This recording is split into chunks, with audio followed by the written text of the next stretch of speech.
kubah aneh mula muncul dan merubah persekitaran di bandar-bandar utama serata dunia. Sesetengah orang ramai yang berada di dalam kubah kelihatan bertukar menjadi raksasa.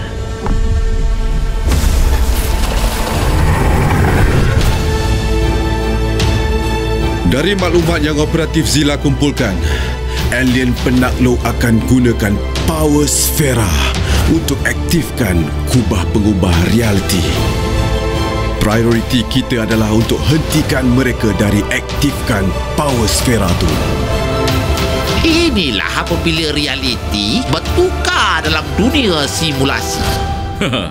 Ayuh anak muda. Kuasa simulasi.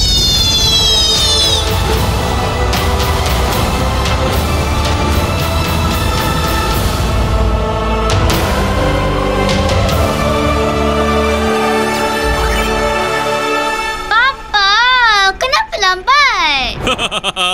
Kebenaran tak pernah lambat, tapi tak on time aja.